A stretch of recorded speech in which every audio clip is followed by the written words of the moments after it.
Bueno, hola, buen día a todos. Ahí estoy leyendo la pregunta que me haces vos, Florencia, acerca del punto 2.2. Estoy buscando el Estado. ¿A qué se refiere específicamente cuando puede? El tema es así, el programa cuando menciona el Estado y el comercio, es lo que yo mencioné la clase pasada, es de la regulación que tiene el Estado acerca de la actividad comercial. Fundamentalmente a eso es lo que apunta. Y después en cuanto a la ley de defensa de la competencia, las prácticas restrictivas significa que son prácticas eh, en donde el Estado regula, o sea, restringe eh, la actividad, justamente para que haya una libre competencia en los mercados. Bueno, si les parece, seguimos. Hablamos ahora de la rendición de cuentas. La rendición de cuentas es el punto 3.4 de justamente la unidad 3 que habla de registración y contabilidad. No, por nada. En primer lugar, sí, a ver, Melissa, decime una duda y avanzamos con el tema de rendición de cuentas, a ver si podemos empezar también a hablar algo de agentes auxiliares de comercio.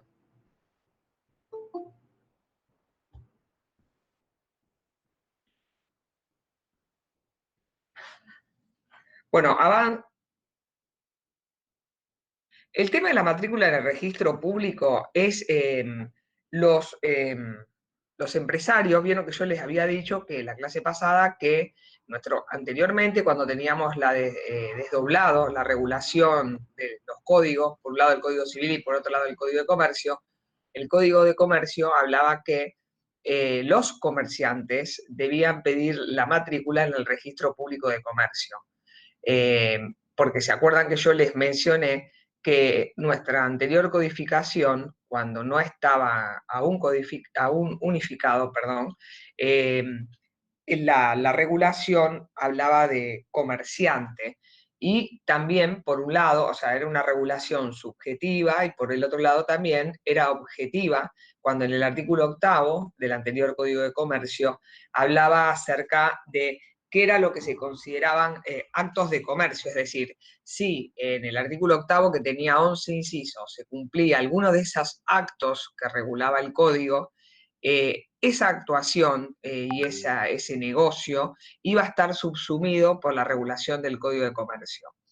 Entonces, en relación a la matrícula del registro público, ¿se acuerdan que también yo les había hecho una consideración en torno a que se pensaba cuando salió, primero cuando estaban los primeros esbozos de la unificación del código, con preocupación el sector comercial, la parte, los doctrinarios comerciales, veían con preocupación porque en ningún lado hablaba del registro público de comercio ni tampoco hablaba de comerciante, con lo cual se pensaba que daban por finiquitada la vida del comerciante. Y lo que se entiende por leyes especiales que aún siguen vigentes, más allá de que, bueno, ya tenemos el Código Unificado hace aproximadamente 6 años, es que solo cuando se habla, se hace mención al tema del registro público en cuanto a la parte comercial, nosotros tenemos que entender que era lo que antiguamente nosotros entendíamos por registro público de comercio. Entonces, la matrícula en el registro público es la que tienen que ir a pedir. Por ejemplo, una sociedad que se crea tiene que presentarla en el registro público para que le den publicidad y a partir de ahí eh, empezar a actuar. Además de darle publicidad, le da fecha cierta. Recuerdan que yo les decía que son actos los que se presentan en el registro público, que son actos declarativos, no constitutivos. Porque ya previamente vienen a poner sobre blanco una situación que anteriormente nació. No sé si te expliqué más o menos el tema, o sea, si fui clara en expresarme acerca de la matrícula y si tienen alguna otra duda, después lo vemos. Eh, Bueno, avanzo con el tema de rendición de cuentas. La rendición de cuentas es la que está en el punto, como les decía, 3.4 de la unidad de registración y contabilidad. La rendición de cuentas, ¿qué es primero? Preguntémonos. O sea, el concepto de rendición de cuentas. ¿Qué significa rendir cuentas? Y rendir cuenta es la descripción gráfica, sistematizada y documentada que va acompañada de comprobantes e informaciones aclaratorias de todo lo que se realiza en interés del dueño del negocio por el comerciante, que actúa claramente en interés ajeno, determinado y detallando las circunstancias y procedimientos, estableciendo el resultado obtenido. Porque ustedes saben que en la actividad comercial es habitual que el empresario, no hablamos de comerciante porque vieron que se eliminó de la regulación legal, que ya soy redundante en aclararlo, pero es preciso porque todavía siguen habiendo y existiendo eh, eh, apuntes, fundamentalmente que ustedes toman para el estudio de la materia, en donde habla de comerciante y ahí es donde parte el error de una posible respuesta a un examen. Ahora lo repito yo. En primer lugar, es tener en cuenta, la rendición de cuenta es fundamentalmente, se inicia por la representación comercial. Es decir, es habitual que el empresario recurra a auxiliares para el desempeño de su función. Es decir, que una persona que tiene una empresa recurra a terceras personas para que lo ayuden en el desarrollo de sus negocios. De ahí es que, tomado esta mínima consideración acerca de la representación comercial, es que viene el tema de la rendición de cuentas. O sea, ¿qué es la rendición de cuentas? Y ahí repito lo que acabo de decir en cuanto a una conceptualización acerca de la rendición de cuentas. La rendición de cuentas es la descripción gráfica, sistematizada y documentada que va acompañada de comprobantes e informaciones aclaratorias de todo lo realizado en interés del dueño del negocio. Es decir, que acá estamos hablando de una tercera persona que no es el dueño del negocio, que no es el empresario, pero que realiza una actividad por ese empresario o ese comerciante. O sea que actúa en interés ajeno porque su actuación es para un tercero, que sería el empresario o el comerciante, y como actúa en interés ajeno, tiene que determinar y detallar las circunstancias, los procedimientos y el modo en que se llevó a cabo una actuación determinada que le solicitó el empresario o el comerciante y establece también el resultado obtenido. Eso es lo que se entiende por rendición de cuentas. O sea, básicamente es la obligación que tiene una persona que asiste al empresario o al comerciante y actúa claramente en un interés ajeno y después, como una actuación, como no es propia, sino es para el tercero, tiene que rendir cuentas. ¿Cómo rinde cuentas? Como les dije recién, detallando las circunstancias, los procedimientos, el modo que llevó a cabo para hacer esa negociación y además el resultado. Esto está regulado en nuestro Código Civil y Comercial en los artículos 858 a 864. Acá el código define a la cuenta como una descripción de los antecedentes, los hechos y los resultados pecuniarios de un negocio. Yo lo que le estoy diciendo es, además de agregarle contenido a la regulación de estos artículos que les dije recién, de 858 a 864, les estoy haciendo alguna mínima consideración acerca de esta regulación. Entonces, cuando el código define a la cuenta como una descripción de los antecedentes, los hechos y los resultados fundamentalmente pecuniarios de un negocio, lo tiene que hacer así sea un acto singular.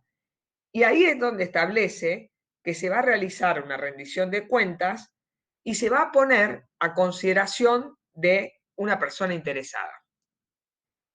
Cualquiera que realice una gestión de negocios por otra persona, o sea, cualquier persona que realice una gestión de negocios ajenos, tiene la obligación de rendir cuentas. Porque una pregunta sería, ¿quiénes tienen obligación de rendir cuentas? Cualquier persona que realice una actuación para un tercero está obligado a rendir cuentas.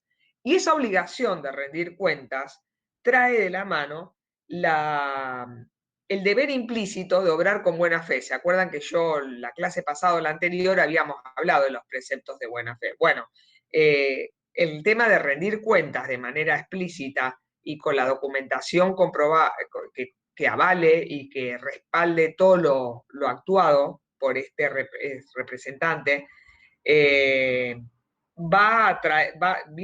viene justamente a plasmar el principio de buena fe.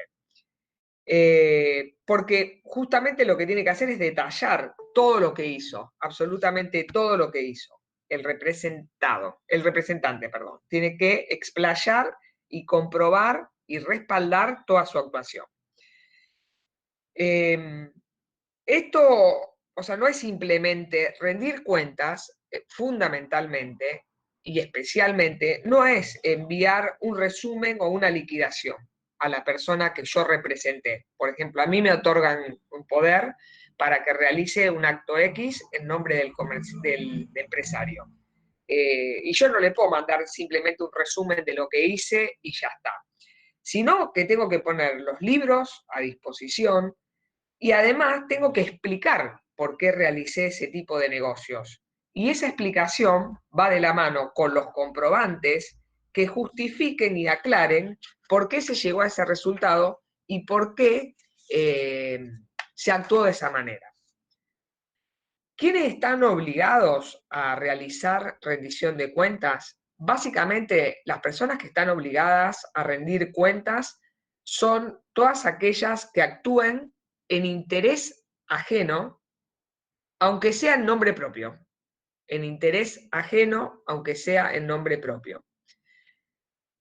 Y también el artículo 860 de nuestro código obliga a quienes sean partes en relaciones de ejecución continuada, por ejemplo, al administrador de una propiedad horizontal o al curador de un incapaz. Es decir, también la obligación no está solamente para quien realiza un acto aislado, como les dije recién, fundamentalmente siempre tiene que ser en interés ajeno, a pesar de que pueda ser en nombre propio. O sea, yo puedo ir como Valeria Suárez a realizar un acto para un tercero X y puedo estar en la negociación todo el tiempo con mi nombre y mi apellido y obviando que estoy en representación de una tercera persona.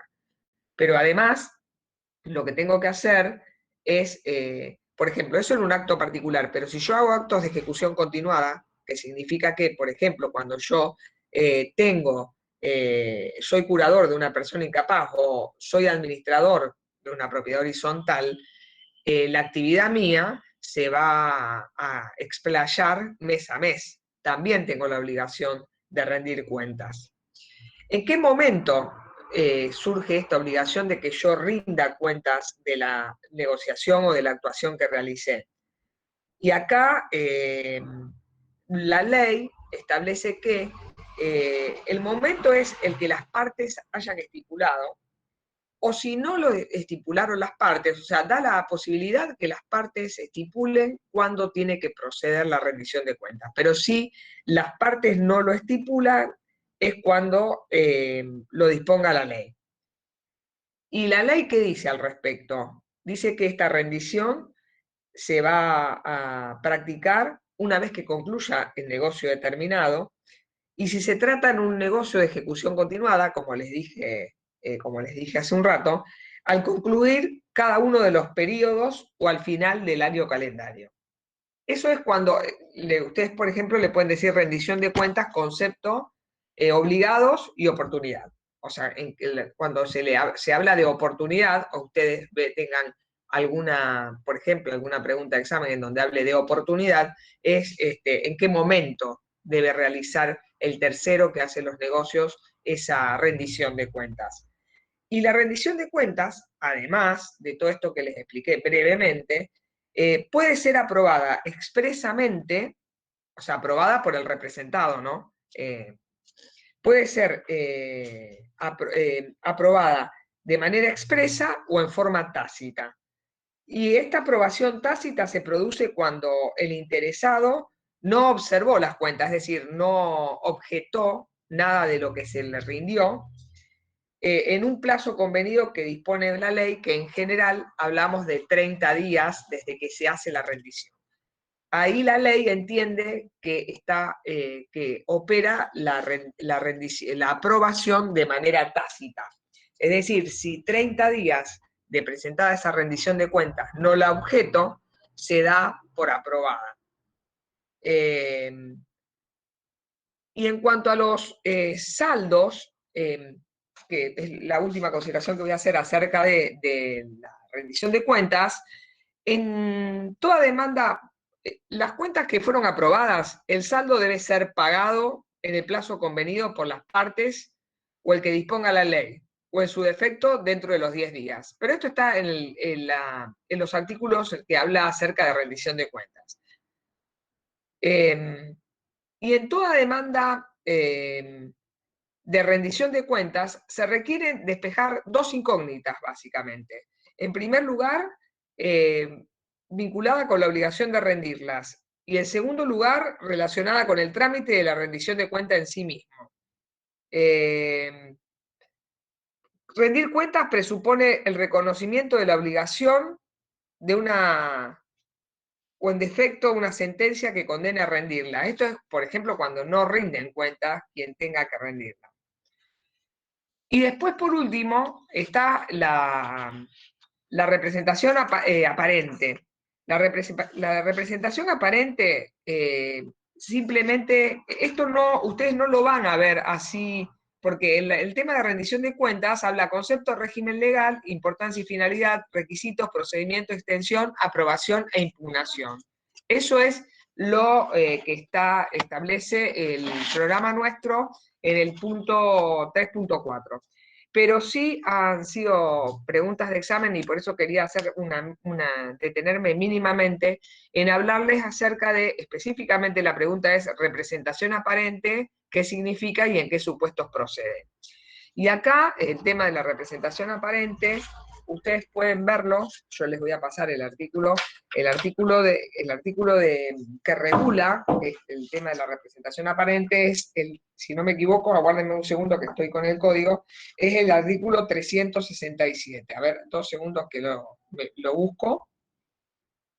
Sí, la representación aparente es el artículo 367.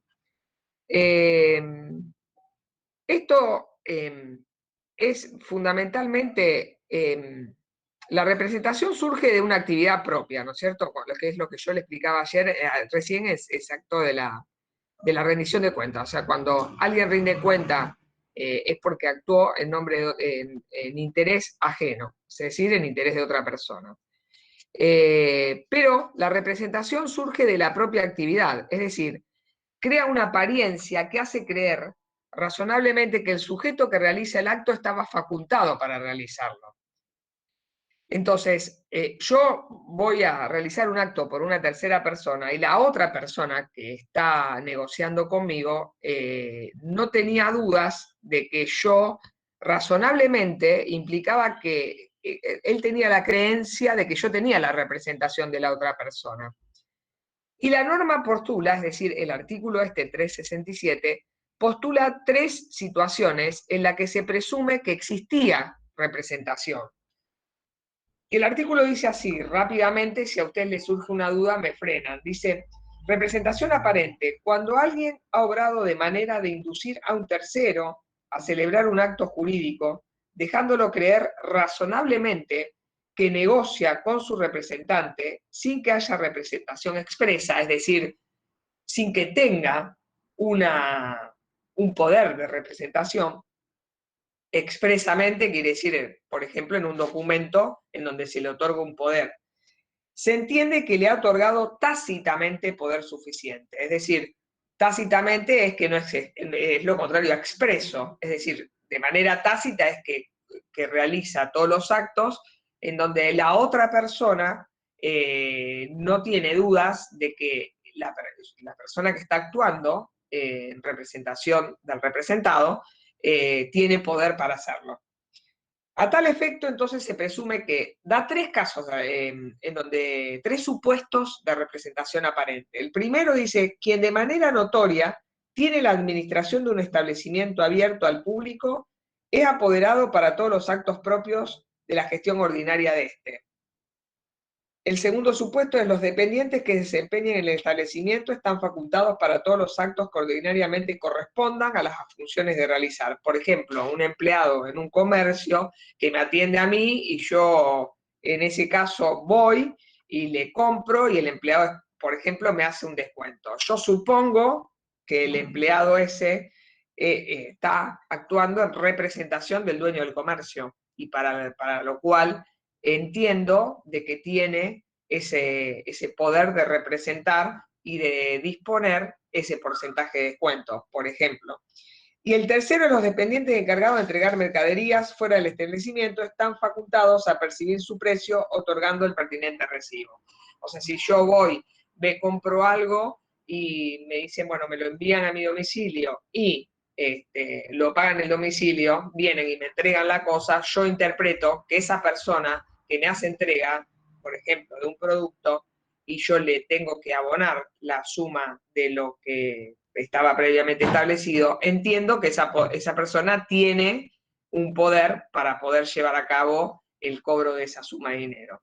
Entonces, estos son los casos de representación aparente.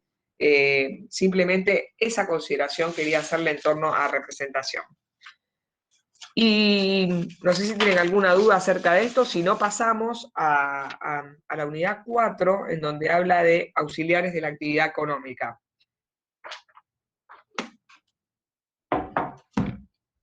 ¿Entendieron más o menos esto del tema de la representación aparente y eso?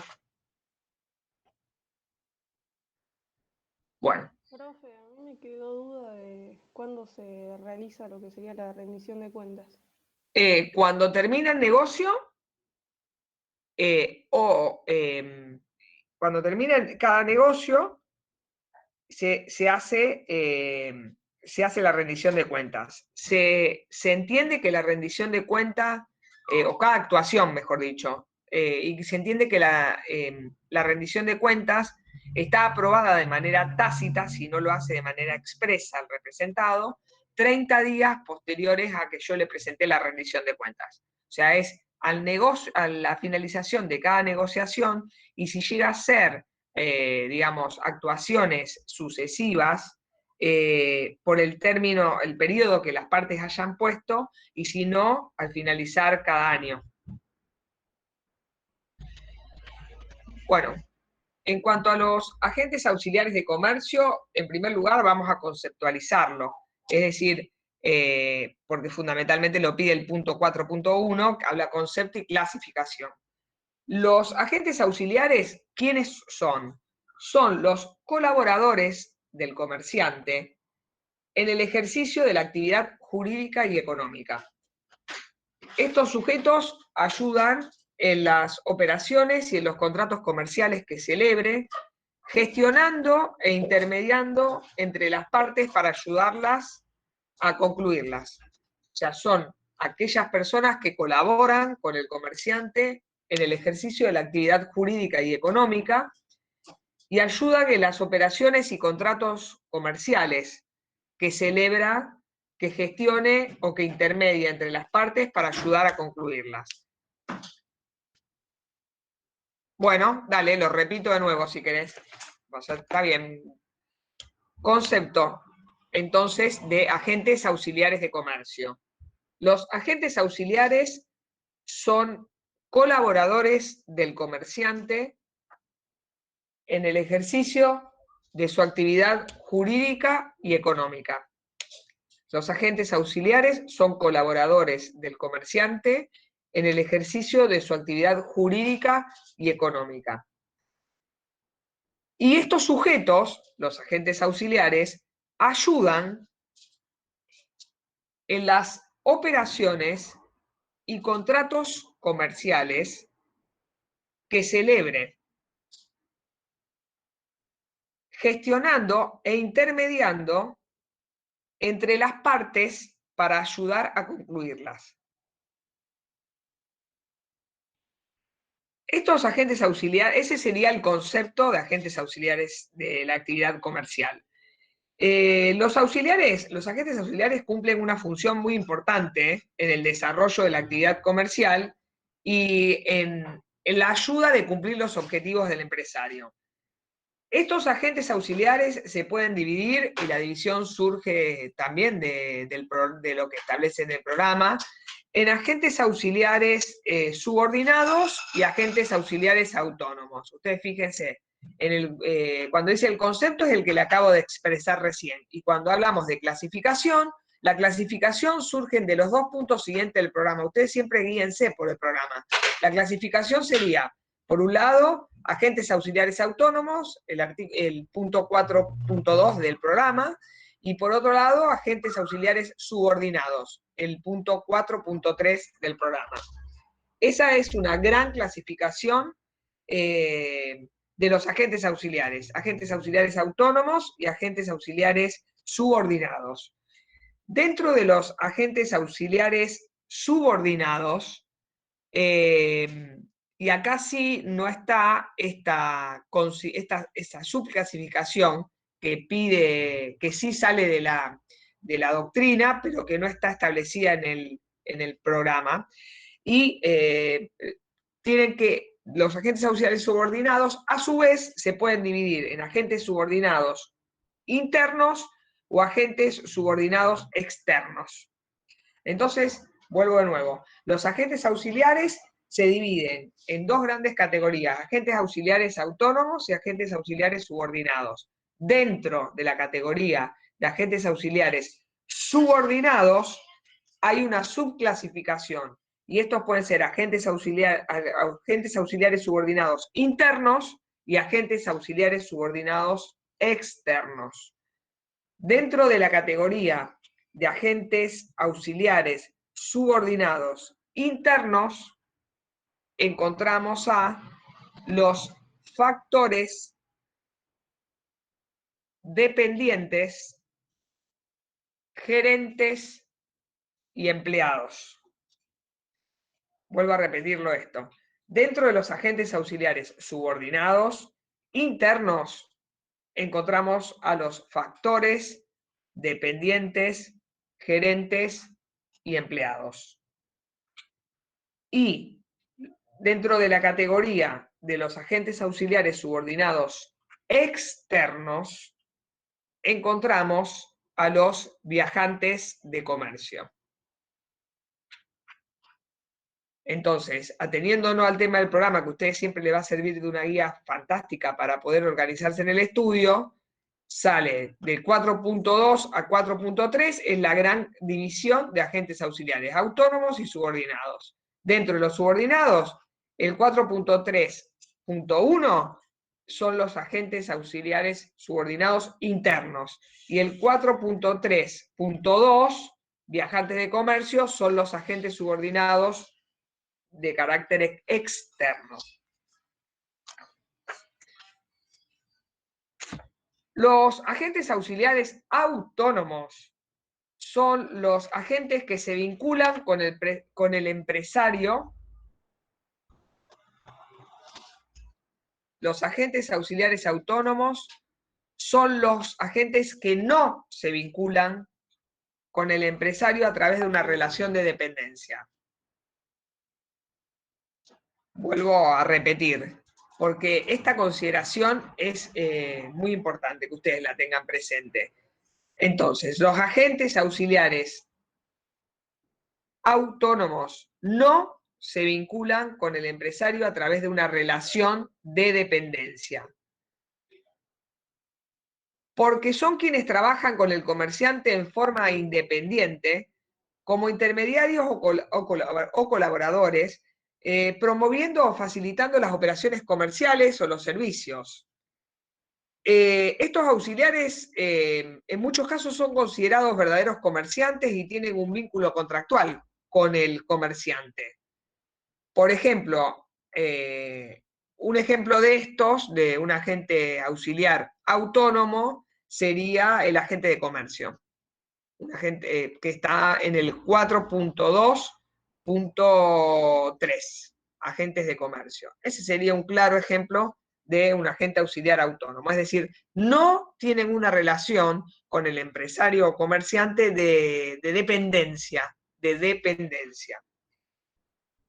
En cambio, sí tener presente que los agentes auxiliares subordinados son los trabajadores que dependen del comerciante y en función de eso se vinculan con él por medio de un contrato de trabajo.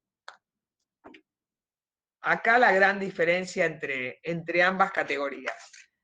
Por los agentes auxiliares subordinados se relacionan con el comerciante o con el empresario a través de, en general, una relación contractual. Como les dije recién, mediante esta relación contractual, por ejemplo, un contrato de trabajo. En cambio, los agentes auxiliares autónomos no se vinculan con el empresario a través de una relación de dependencia, sino más bien es una complementación profesional a la labor del empresario o del comerciante. Y en cuanto a los viajantes de comercio están que son agentes auxiliares subordinados externos, los viajantes de comercio desarrollan personalmente su actividad habitual, es decir, operaciones comerciales de compra y de venta, fuera del establecimiento al cual pertenecen. Por eso es que en la clasificación está como agente auxiliar subordinado externo. ¿Por qué? Ahí está la justificación de por qué. Porque la función de su actuación la cumplen fuera del establecimiento al cual pertenecen. Y lo hace a nombre de ese establecimiento. En general tiene representación. Y busca clientes, la actuación del viajante de comercio es buscar fuera del establecimiento clientes para venderle los productos del empresario o del comerciante para el cual está actuando. Colaboran con la colocación de los productos de la empresa en distintas localidades que están por fuera de donde se encuentra el establecimiento principal, y el objetivo de la actuación de un viajante de comercio es generar mayor clientela en localidades que están por fuera, como dije recién, donde se encuentra asentado el establecimiento principal, para de esa manera generar más ventas y ampliar el mercado comercial del principal, que sería quien le encarga la actuación. En este caso, pues, el empresario o el comerciante o de una sociedad también.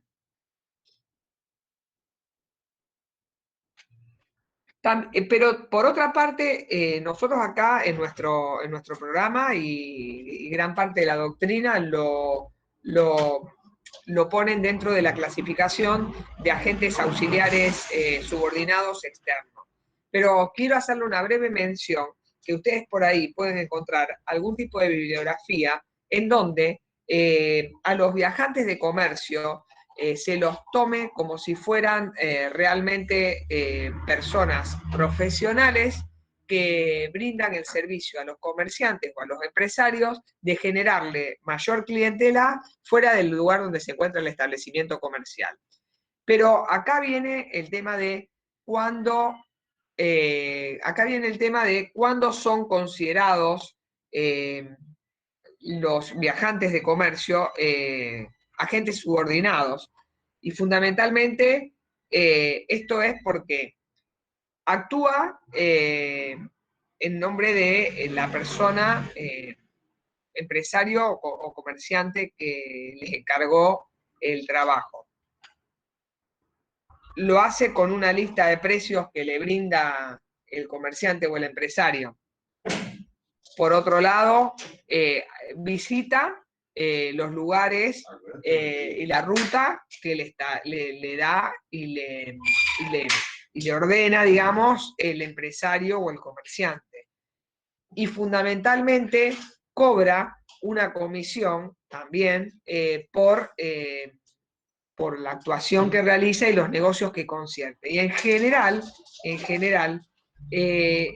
muchas veces sucede que el viajante de comercio solo haga las veces de acercar, solo haga las veces de acercar a las partes y que después concluyan la actuación directamente el empresario o el comerciante que le ordenó esa actuación.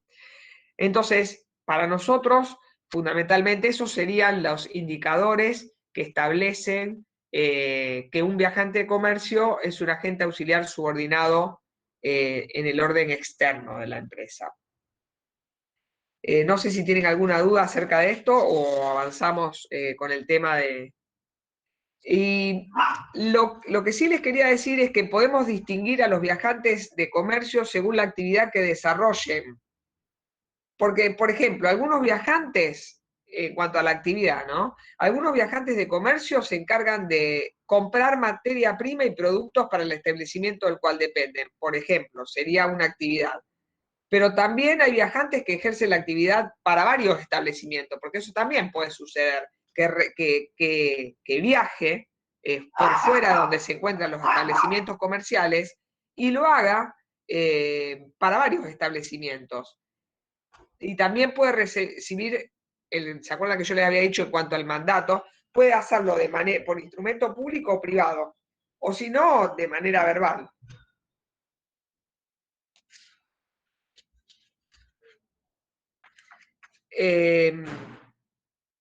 No sé si tienen alguna pregunta acerca de esto o avanzamos con los agentes auxiliares autónomos.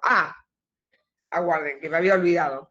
En cuanto al factor y al dependiente, cuando habla de factor, el factor es conocido también como gerente. O sea, el factor es el gerente, es quien tiene una representación mayor que un empleado. Ese es quién es el factor. Por las dudas, si ustedes no lo sabían, quizás sí, pero se los aclaro. El factor o gerente lo pueden encontrar en bibliografía de manera indistinta. Estamos hablando de los gerentes.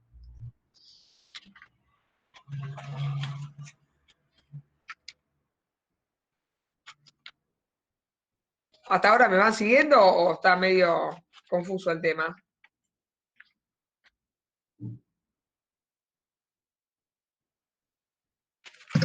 Entiendo, profe. Bárbaro. Vamos a hablar a empezar a mencionar el tema de los corredores. Corredores es la primera categoría que se encuentra en el programa dentro de los agentes auxiliares autónomos. Bueno, nos pide concepto, caracteres, el régimen legal, los libros exigidos y demás. ¿Quiénes son los corredores? Siempre tenemos que partir de la base. Cuando empezamos a estudiar un tema, siempre partamos de la base preguntando quiénes son, por qué, cómo, qué están regulados y demás. Los corredores, ¿quién es el corredor? El corredor es la persona, acá voy a ir despacio porque me habían pedido, y la verdad es que es cierto, porque yo a veces hablo, a veces no, en general hablo rápido, y por eso, bueno, me sirve que ustedes me digan si quieren que vaya más lento, no hay ningún problema. ¿Quién es el corredor? Se denomina corredor a la persona que realiza actos de corretaje, es decir, a aquel que acerca a las partes interesadas en realizar un contrato o negocio para facilitar o promover la conclusión del mismo. Si quieren, se lo repito. Es corredor la persona que realiza actos de corretaje y que acerca a las partes interesadas en realizar un contrato o un negocio para facilitar o promover la conclusión del mismo. Es decir, acá el corredor, ¿qué hace? Es un facilitador o promotor del acercamiento de las partes para que entre ellas celebren un contrato. Pero es fundamental tener presente que los corredores no concluyen los negocios que interesan a sus clientes. Los corredores no concluyen, es decir, no cierran el negocio. Solamente los corredores acercan a las partes, pero no concluyen los negocios de sus clientes. Solamente se limitan a promoverlos o facilitarlos. Y esta actividad que hacen ellos de intermediación les da derecho a percibir una contraprestación. Por eso nosotros decimos, o sea, que el corredor asume una obligación de medios y no se compromete a obtener un resultado en concreto. Acá es la gran caracterización del corredor. Solamente su actuación es de medios, es decir, ser intermediario entre ambas partes, por ejemplo, una parte compradora y una parte vendedora, pero no se compromete a obtener el resultado en concreto y tampoco concluye los negocios por la parte que le encargó su actuación. Simplemente acerca a las partes. Esa es únicamente la función que tiene el corredor. Y en cuanto a esto, se deben distinguir dos actos jurídicos que están bien delimitados y que tienen distinta naturaleza. Por un lado, existe el contrato de corretaje. Por un lado está el contrato de corretaje, que el objetivo es la tarea de colaborar y acercar a las partes que le encarga el comitente al corredor. Quien le encarga la actuación al corredor se llama comitente. Entonces, hay dos actos jurídicos bien delimitados. Por un lado está el contrato de corretaje, que el objeto de ese contrato es la tarea de colaborar y acercar a las partes que el comitente encarga al corredor. Y por el otro lado está el contrato principal, respecto del cual el corredor no tiene nada que ver, es ajeno, y se lleva a cabo entre las partes que él acercó. No sé si pude expresarle claramente cuáles son los dos actos jurídicos que están bien delimitados y que tienen distinta naturaleza dentro de esta actuación del corredor. Los dos actos jurídicos son, exacto, ahora repito, los dos actos jurídicos son, por un lado está el contrato de corretaje, que el objetivo de la realización de este contrato de corretaje es que el comitente, que es quien encarga al corredor realizar el acercamiento con otra persona, le pide al corredor que acerque y que colabore para la realización de un negocio. Ese es un acto jurídico, que está el comitente y el corredor. Por un lado, ese es un acto jurídico. Y por otro lado, hay otro acto jurídico en donde el corredor es totalmente ajeno, porque el otro acto jurídico es el contrato principal que se va a realizar por las partes que acercó el corredor, que nada tiene que ver el corredor dentro de ese contrato. Por eso la doctrina habla de dos actos jurídicos dentro del contrato de corretaje, que existen dos actos jurídicos perfectamente delimitados. Entonces, por un lado está el contrato de corretaje que se hace entre el comitente y el corredor. ¿Para qué? Para que acerque y colabore para realizar un contrato.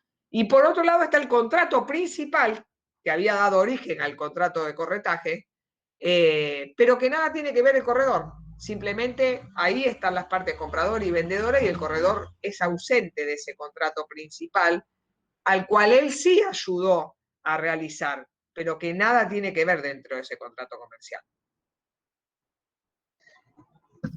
Profe, a mí la duda que me quedó es, El corredor simplemente cobra por el primer contrato que vimos.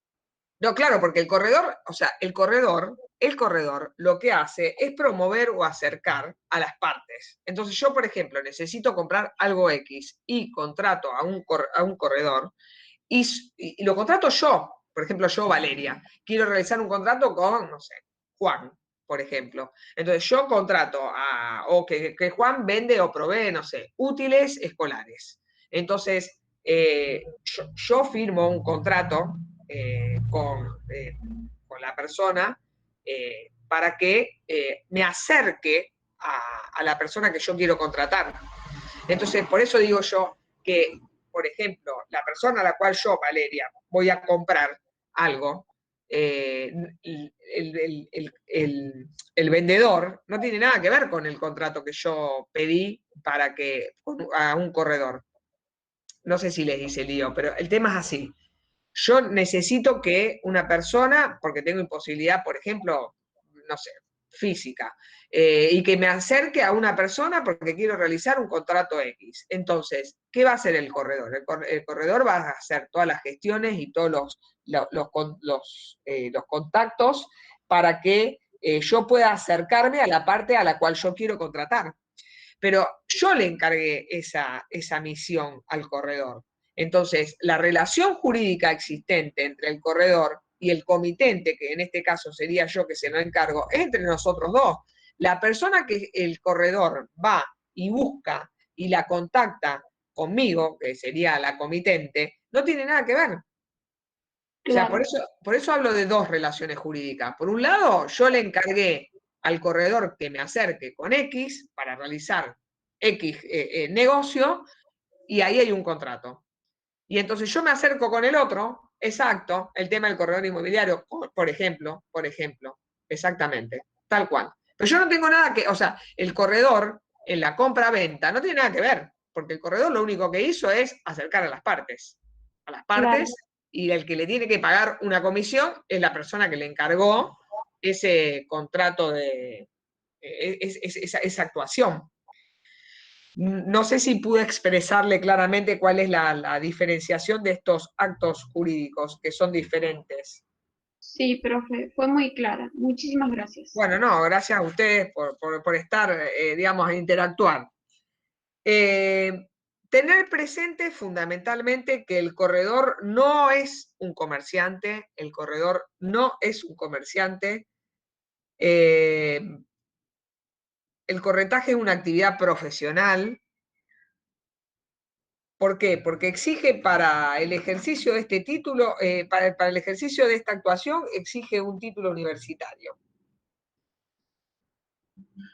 Es decir, que una persona, fundamentalmente, lo que quise expresarle con esto es que una persona, por el devenir, un individuo no deviene corredor por practicar actos de corretaje, sino que para ejercer como corredor debe cumplir con recaudos de su inscripción en la matrícula, por ejemplo, tiene que tener y se somete al poder de policía profesional.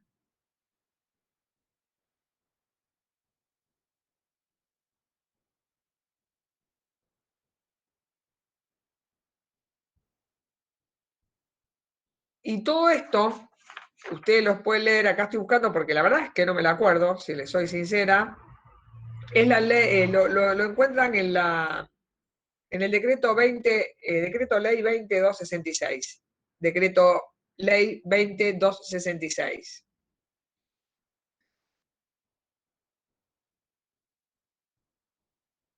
Y en los artículos 1345 a 1355 del Código Civil y Comercial de la Nación.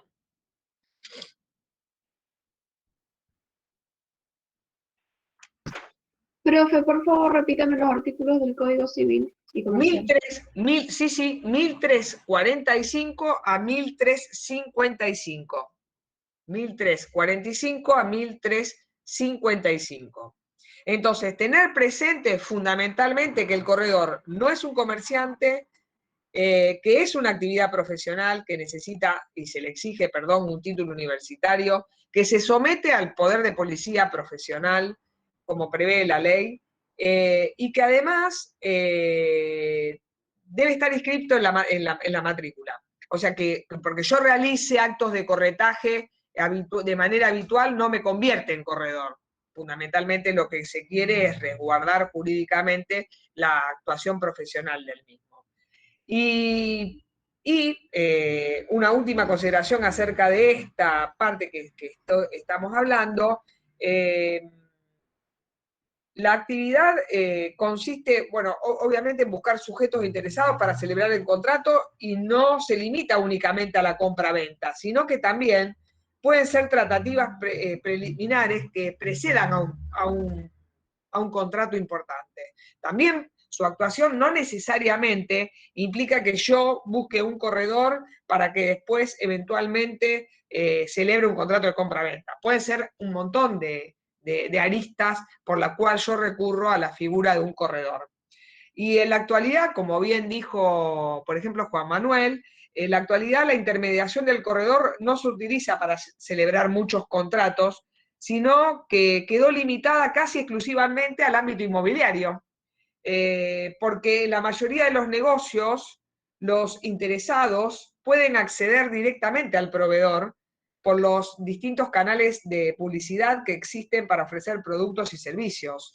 Por ejemplo, los medios de comunicación, internet. Vieron que ustedes ahora, no sé, se me ocurre, está no me acuerdo si es Mercado Libre sí, Mercado Libre creo, sí, Mercado Libre, donde ustedes se meten y googlean, se meten quiero comprar tal cosa, o mismo por Instagram. Entonces esa actividad del corredor quedó prácticamente reducida a, como bien decía Juan Manuel vos, a la del corredor inmobiliario, porque todo lo demás, en realidad, al avanzar y al tener el tema de la tecnología y tan a mano toda la información de lo que nosotros querramos o comprar o tomar un servicio y demás, lo podemos hacer por nosotros mismos. En general se los contrata por el conocimiento que tienen de la operación que pretenden realizar y por el conocimiento que tienen también del mercado en donde yo voy a actuar. Entonces, por eso es importante la actuación del corredor, fundamentalmente porque tienen el conocimiento para ayudarme a realizar la operación que yo quiero pretender realizar y además conocen el mercado en donde yo quiero realizar esa operación. Y la actuación del corredor es fundamental que sea imparcial. ¿Qué quiero decir con esto de que sea imparcial? Quiero decir que los corredores deben acercar a los contratantes con precisión, exactitud y claridad. El corredor debe acercar a los contratantes con precisión, exactitud y claridad. Para ello, claramente no pueden utilizar maniobras o artilugios que puedan inducir a errores a los contratantes, porque en ese caso van a tener que responder por el daño que hubiesen causado. Entonces, repito nuevamente porque esto es muy importante. La intermediación que realiza el corredor tiene que ser imparcial. No pueden acercar a los... y solamente tienen que acercar a los contratantes con precisión, exactitud y claridad. Son los tres grandes preceptos de la actuación del corredor. Sin utilizar maniobras o artilugios que puedan inducir a error a los contratantes. Porque en el caso de que la actuación del corredor se haya llevado a cabo con estos artilugios o esta mala fe o este direccionamiento contrario a lo que debería ser para que la persona, por ejemplo, el comitente que le encargó el acercamiento con el otro contratante, lo haya llevado a una confusión, en ese caso va a tener que responder por los daños y perjuicios que hubiese causado su actuación que no hubiese sido de buena fe. Bueno, chicos, la seguimos el viernes, el tema del corretaje. ¿Tienen alguna pregunta en relación a esto? A mí se me complica y por eso tuve que desdoblar, porque fundamentalmente, en primer lugar, es como que la clase, si no, se hace muy tediosa, porque esto es pura teoría. Y además, así el viernes nosotros desdoblamos y seguimos. Y cualquier cosa, lo que les pido es que si ustedes tienen alguna duda o consulta, un tema en particular, no duden en escribirme, o sea, por WhatsApp o a través de comunidades. Y en todo caso, la clase siguiente vemos las dudas o las consultas que le haya quedado. Bueno, chicos, muchísimas gracias y nos vemos el viernes. Que tengan linda semana. Chao, No, profe. gracias a Chao. ustedes. Chao. Chao, chicos. Chao, chao.